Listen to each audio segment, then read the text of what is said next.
All right, everyone, welcome back into another NFL DFS video. Going to be breaking down my week 4 core plays here for you guys. Let's go ahead and get into it. So we're going to start off here with the running back position. To me, there are two clear-cut plays that we should be going out of our way to target, and that's kind of the tough part about this slate, because week 3 we had like 6 really easy plays. It was just all about figuring out which ones to get to the most, and that was kind of the difficult part. Whereas in week 4 we have 2 clear-cut plays. The first one is going to be Omarion Hampton, who does get a very solid matchup going against the New York Giants. Obviously, with Najee Harris being out, that's also going to lead to him getting a pretty heavy workload. I don't think we're too worried about Kamani Vidal or Hassan Haskins in this game really at all. You look at the matchup with the Giants, they have given up the fourth most points to opposing running backs thus far this season, averaging 26.3 DFS points or DK points. And if we look at this game as well, the Chargers are going to be 6.5 point favorites in this game, so that should lead to a very solid game script here for Omarion Hampton. If we go ahead and just take a peek here at kind of his projections as well, overall it does project pretty well. I would assume that this is going to go up a decent amount as projection. I would say that's going to get closer to 14 or so, but still, this is a very solid base for us. I wish it was a little bit higher. We're looking at about 15 total touches in this game, which I think is probably a little bit too low. Again, given the fact they are 6.5 point favorites, to me that seems like a more run-heavy script, especially later on in the game, especially given the fact that the Chargers are going to be going up against Jackson Dart, who's reportedly starting for the New York Giants in this game. To me, game plan wise, obviously you stick to your normal kind of opening game plan, your 20 or so plays that you have scripted before the game. But then kind of the third and fourth quarter game plan is just to limit your mistakes, keep that clock running, and get out of there with a win. Okay, that's kind of what I'm expecting to happen. Just try to play that mistake-free football in the second half, which should lead to a lot of carries there for Omarion Hampton. And then my second core play does have a little bit of risk associated with him. That's going to be running back James Cook. And the reason I say that this play has a little bit of a risk is due to the matchup, strangely, with the Saints. Okay, so in this matchup with the Saints, they're going to be 16.5 point favorites, which if he's not the one scoring the early touchdowns, could just mean that he's just not going to have a good DFS week. Like, we need him to score a touchdown most likely. The opportunities have been there for him, which we obviously like. He's averaging 20.6 opportunities per game thus far, and you do get a pretty good matchup going against the Saints, who are a bottom 10 rush defense in the league. Not a terrible price tag for him at 7.1 as well. And again, when we kind of look at the projections for James Cook in this game, we're going to see around 19 opportunities in this game, which is something that we like to see, around 100 total yards as well. So a very solid floor is what it seems like. But again, maybe it just ends up being a Josh Allen touchdown game, which would be unfortunate, where they get off to an early lead in this game and then there's just no need for James Cook. He just doesn't end up playing a lot in the second half. I doubt that, but it isn't like a foolproof play, but that's kind of the slate that we have. And so I think he is the strongest, lowest price play that could easily still break the slate given the strong matchup that he has.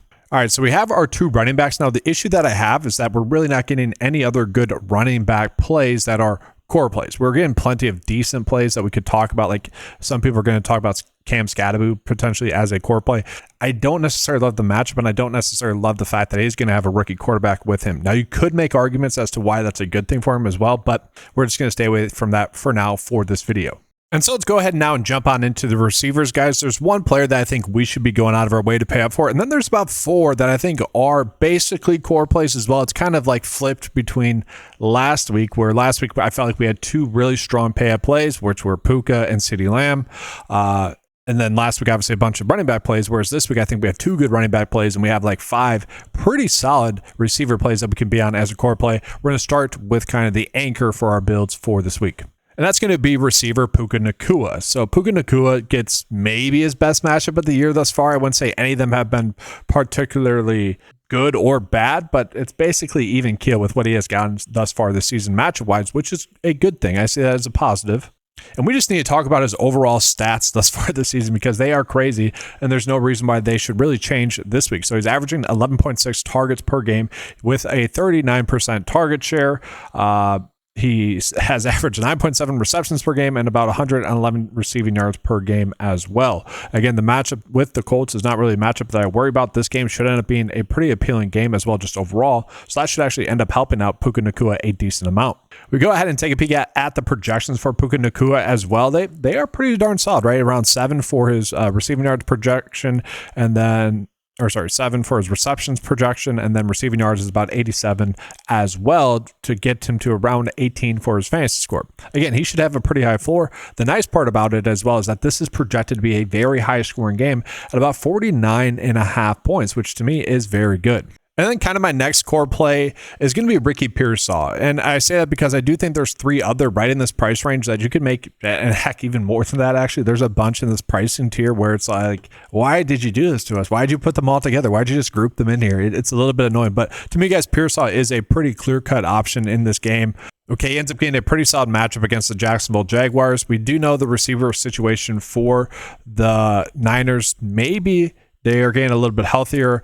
Brock Purdy is expected to be back in this game, which should help out Ricky Pearsall a little bit as well, but that's also something that's difficult to do when you've had 2 pretty darn solid games in a row, obviously going for 22.7 DK points again. He should get a high target share. Again, if Jennings is out, it should be a little bit higher than what we saw in week 1 and week 2.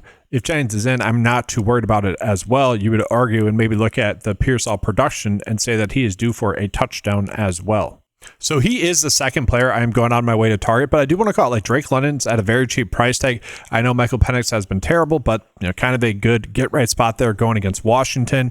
DJ Moore's in a pretty interesting matchup. Again, he's due for a big game. You got Quentin Johnston at a cheap price tag. Then you also have Keenan Allen there at a cheap price tag there as well. But to me, kind of the next best option is going to be Jacoby Myers. So in week 1 and week 2, Jacoby Myers saw 12 and 10 targets, which is obviously something that we really like there.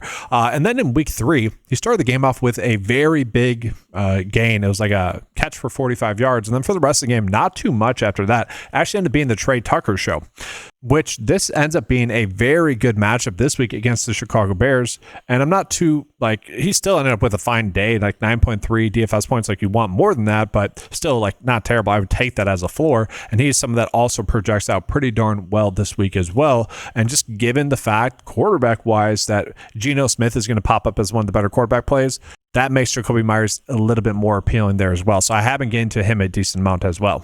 And then just real quick, guys, 2 quick kind of value bonus plays. Christian Kirk going to get a lot of targets like he had in his first week back from injury. 8 targets in that game. Not a terrible matchup against the Titans. And then Parker Washington ended up playing 71% of the snaps last week. Definitely not a core play, but at his price tag, he is someone like, in a way, is a core play if you need to get down that low. Like he'd be the player I'm targeting the most. 11 targets with that 71% snap share as well. He's been arguably the best receiver for the Jacksonville Jaguars thus far this season. Hopefully that changes for them, obviously, with Brian Thomas Jr. and Travis Hunter needing to step up more. Now we're going to go ahead and get into the tight end position. So for me this week, it is pretty open in regards to who we should be targeting other than the one core play I'm going to be telling you guys to play. And that's kind of the difficult part about this week is we're probably looking at more stacking with a quarterback, the tight end that we're going to be on, or just ending up on this core play that I'm going to give you guys here. And so the core play I'm referring to is going to be the tight end Hunter Henry for the New England Patriots. And this is a little bit of recency bias, I will say that. So he did have a very good game last week against the Pittsburgh Steelers, 11 targets, 8 receptions, and 2 touchdowns, okay? What really concerns me, though, is what he did against Miami in week 2, where he did nothing, basically. But in week 1, he also had a good game as well, getting 8 targets in that game. Okay, it is a little bit eye-popping to me that he has been someone that, over the past year or so has been a little bit up and down in terms of how we can trust him in terms of reliability, but he does have those spike weeks. And this is a matchup with the Carolina Panthers where we get a good tight end. They should be able to take advantage of. The Patriots should be able to take advantage of this matchup. So the Carolina Panthers have given up the most receiving yards to opposing tight ends at around 74 per game, 222 total on the season. Okay, he has a 21% target share on his team as well, which is great. He's averaging 4.3 receptions and 55 receiving yards. Again, this should be a good matchup for him, and so I love targeting him in DFS this week as well. And if we look at his projections, he actually does project out pretty well considering his price tag. Projected to get 9.3 fantasy points in this game, 38.5 receiving yards, and 3.6 receptions. That is something that we would take. Only about a 30% chance to score a touchdown, although that's not terrible as well. Again, really like the matchup in this game. And he is someone that I think will be a focal point in this offense for the New England Patriots. All right, so this is what we're looking at here, guys, for kind of the base kind of core plays here for you, if you will. Quarterback-wise, I will say if Patrick Mahomes does end up getting Xavier Worthy back this week, he does become some of that I would consider more of a borderline core play because he becomes much more appealing. As it sits right now, given the slate that we have, I am just defaulting to Justin Herbert, who is just throwing the football a bunch, especially in games where they need him to. The issue with that is if we're going to play Justin Herbert, our quarterback, we're probably not playing Hampton as our running back. So that's kind of the dilemma that we have thus far. And so, guys, let's use the 9-5 lineup builder to just plug in those 6 core plays. I've already actually went ahead and done that. Okay, so what we're going to do here is I'll put it back in there. So we're going to have at least 6 of these players right here in all of our builds, okay? What I'm going to do is I'm going to force a QB stack with a pass catcher, and we'll go ahead and exclude any zeros from this as well. Flex and eligible tight end, just simple stuff. We're going to do 5 lineups here to see what it spits out to us, just to get a general idea of what we're looking at. So it did spit out Mac Jones first. We got to see if he's going to play. I think Brock Purdy's actually more likely to play than him. Obviously, that's an adjustment that will be made with the data later on in the week as well once we get that information. But Geno Smith, this lineup is probably the one that makes the most sense to me.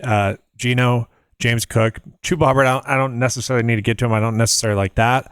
Then we're getting Puka, Pearsall, Jacoby Myers, and then Hampton. I actually think something like this is actually something I'm going to play around with or really consider, or this one as well, where we're going to be targeting another player in that mid-tier range and maybe not even play a running back in the flex. Now, I know a lot of people are going to say Cam Scatterby is going to be the way to go. I don't hate that idea, but there's just a lot of value in that, $6K to $5K pricing tier for those receivers, which does make the slate a little bit more interesting in that regard. But that's going to do it for this video, guys. Appreciate you being here. Make sure to like the video on your way out. Subscribe to the channel as well. If you guys would like access to the cheat sheet or the NFL lineup builder, head on over to 9to5sports.com. Get access to the tools for a low monthly cost of $10 a month. Thank you guys for being here. Good luck. And as always, let's keep cashing.